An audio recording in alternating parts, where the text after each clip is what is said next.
Archetype are a group of dark attributed monsters encased in crystal that revolve all around their field spell Clear World and their archetypal ability to become attributeless to dodge its negative effects. Originally used by Yusuke Fujiwara in the final season of Yu-Gi-Oh! GX, which you wouldn't have seen if you're a dub watcher, they never dubbed this season. Their origin was after Yusuke lost his parents as a child, he would grow up to suffer bouts of sadness from time to time. After a while, he became consumed by the idea that despite building new bonds through friends such as Atticus and Zane, ultimately, someday, those bonds would too be severed. And as a result, he would have to go through the same heartbreak again as he once did. Wanting to rid himself of this pain, he made a contract with an entity known as the Darkness. The cost to relieve all of his worries would be that he would have to seal away his spirit partner Honest and work for the Darkness using a deck embodying his new outlook on life. A deck which would cause any negative effects that would come his way to pass right through him. This deck would be known as the Clear World deck. And to end this story on a happy note, because it's kind of dark really, what happens to him in the end? Well, Jesse and Jaden, through the power of their bonds, defeat Yusuke and his philosophy, reuniting him with Honest and giving him a new outlook on life, to always believe in himself and others, and by doing so, they will always be by his side. Now, the Clear World cards made their real-world debut in the 2009 pack Stardust Overdrive. However, only 2 cards were released. The Clear World Field Spell and the Clear World Boss Monster, Clear Vice Dragon. And that is all we'd get for 15 years. That is, until on one fateful day in 2024, Booster Pack Animation Chronicles was revealed. And in it, the rest of the Clear World cards would arrive. Now, I probably haven't made this obvious, but I am actually a huge fan of the Clear World archetype. In terms of and people ask you, what card would you like to see get printed from the anime? I would always say Clear World. I always loved their unique ability to become attributeless. I just thought it was really cool. So getting these cards come to the real world, really liked it. In fact, what they do is probably really important to mention. You see, the way the archetype works is they revolve all around the field spell Clear World. With it, it blankets the field in negative effects, punishing players depending on the attributes of monsters they have on the field. And if you're somebody that plays a multiple attribute deck and you have all of them out on the field at the same time, you're in for a bad time. Why is that? Well, Clear World makes it so that if you have a light monster on the field, you must play with your hand revealed. A dark monster, if you control 2 or more monsters, you cannot declare an attack. An earth monster, during your standby phase, target a face-up defense position monster you control, destroy it. A water monster, during your end phase, discard 1 card. A fire monster, during your end phase, take 1000 damage. Finally, a wind monster, you must pay 500 life points to activate a spell card. So at first you might be thinking, oh, that's all well and good, but you're also suffering all the negative effects of this field spell. What's the benefit of this?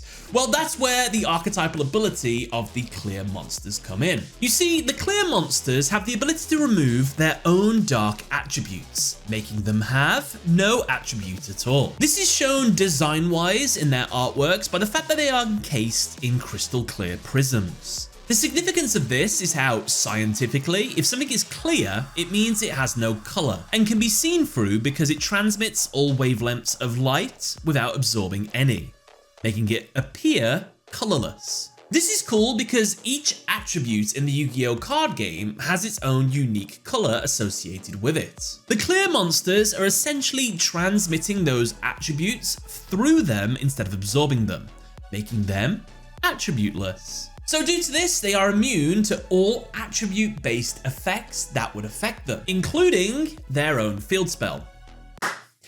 Or at least, that's kind of true. Sadly, their anime effect to remove their original dark attribute was changed for the real world to be that they are simply immune to the effects of Clear World. While I get that this was probably done for some form of technical reasons, there's probably some weird scenarios that can come up if you got a monster on the field with no attributes.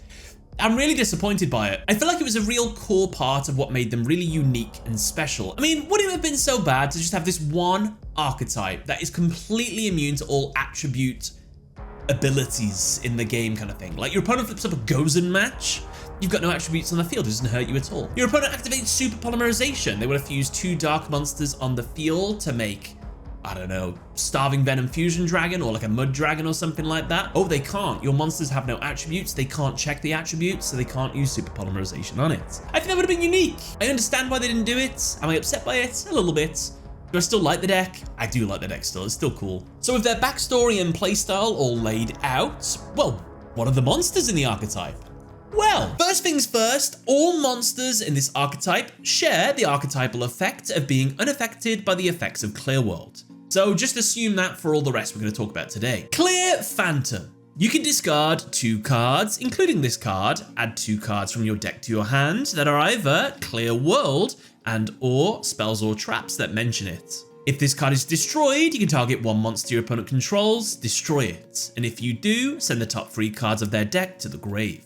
Essentially, when you use this monster's effect, you're searching Clear World and Clear Wall. You do this anyway, but the reason you do this specifically is because of the time of this video, these are the only clear cards you can search. This monster was used by Yusuke twice in the show in both duels that he appeared in. Once against Atticus Rhodes, where he destroyed his Red Eyes Wyvern through its effect, and again in the Battle Royale duel against Jaden and Jesse, where it destroyed Jaden's Wild Heart after it was attacked. It's worth noting that all of the anime Clear World monsters, when they came to the real world, well, they all got a buff to their effects. Typically, they'd have a second effect thrown on, so pretty much every single monster in this archetype is better than it is in the anime, which, if you know the history of Yu-Gi-Oh cards, that's never normally the case, but I guess since this is technically a retrain, they made it stronger for modern day. Clear Rage Golem.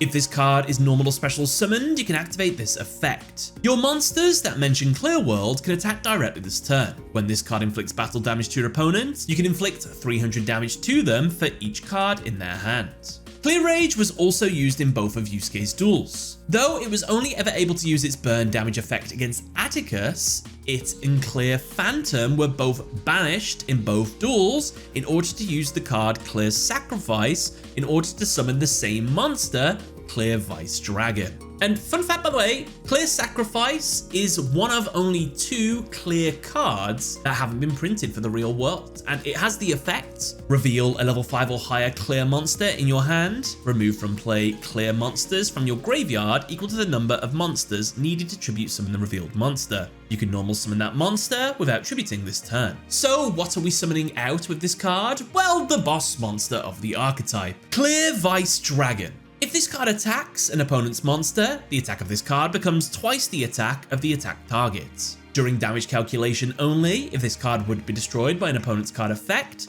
you can discard 1 card instead. Did you catch that? This monster has the ability to get double the attack of the opponent's monster when it attacks it, which is a reference to Honest, but a better version of it, because obviously Yusuke rejected Honest and then embraced this monster, so it's kind of a reference to his old ace monster. But what's kind of cool and worth mentioning, you can't use Honest in a modern clear deck because it's a dark deck. However, now there is a dark Honest, which will work with this deck, so you can play it and roleplay as Yusuke if you want to. And basically what dark Honest does is it reduces the opponent's attack instead of boosting your attack. So that's really cool. And it's also worth mentioning this monster is the only clear monster to become weaker for its real world counterpart, as it lost the anime Clear Vice's ability to switch itself to defense after battling, which would have been a bad thing since it doesn't gain defense points, it's got 0 defense, except it had another ability, which was if it would be destroyed by battle, you can discard a card instead. Clear Cube. During your main phase, you can normal summon 1 monster that mentions Clear World in addition to your normal summon or set. If this face-up card in its owner's control leaves the field by an opponent's card, you can special summon 1 monster from your deck that mentions Clear World. This monster was summoned during Jaden, Jesse, and Yusuke's Battle Royale. Yusuke uses Cube's effect to summon another of itself from the deck each time it is removed from the field. And then the final cube is tributed to summon Clear Vicious Knight. Its effect is you can tribute summon this card by tributing 1 monster that mentions Clear World. Gains attack equal to the highest original attack among monsters your opponent controls. Your opponent cannot activate the effects of special summon monsters with attack lower than this tribute summon monster. This monster could also be seen as the boss monster of the archetype, especially with its floodgating ability and just its general overwhelming power to always be the strongest monster on the board, and it fits the floodgate style of play that this deck has established. When this monster was summoned, he used its effect to boost its attack by Honest's attack. Though it was unable to destroy Honest in the battle due to Jesse intervening with his want to be protected card by sending Rainbow Dragon to the grave, Jesse ultimately loses the duel due to the negative effects of this card. However, Jaden goes on to win the duel. He does this by getting out a combination of the two's ace monsters, Rainbow Neos. He combines its power with Honest to get a monster with over 10,000 attack, which obliterates Vicious Knight and wins Jaden and Jesse the duel. Finally, we have two spells for the archetype. The field spell Clear World, which we've already covered, and Clear Wall, whose effect is if Clear World is on the field, you can add one monster from your deck to your hand that mentions it. Monsters that mention Clear World cannot be destroyed by battle. Also, you take no battle damage from battles involving them. While you control a level 7 or higher monster that mentions Clear World, all effects of Clear World are applied to your opponent, regardless of the attributes they control. Basically, while Clear World is great, Clear Wall makes your opponent suffer all the detrimental effects of Clear World, which is really, really good. So that was all the clear cards. However, there are a couple cards that Yusuke used that could be incorporated into the archetype really easily. These cards were the attribute cards, Attribute Bomb, Attribute Mastery, Attribute Chameleon, and Attribute Gravity, along with Nihilistic Summoning Technique and Clear Robe. And with that, that's the Clear World archetype done. They definitely need a bit more support moving forward, preferably like a new boss monster or something, but I like where they're at. They're pretty cool. Want to watch the Clear World in a duel defeating Red Eyes? Well, I have a video right there for that where I analyzed that duel. Or if you want to help me get to 400,000 subscribers, then feel free to subscribe to the channel. We're getting really close to it now, and it'd mean a lot. So if you fancy being up to date with the latest content from this channel, feel free to go for it. Other than that though, thank you very much for watching. Catch you later.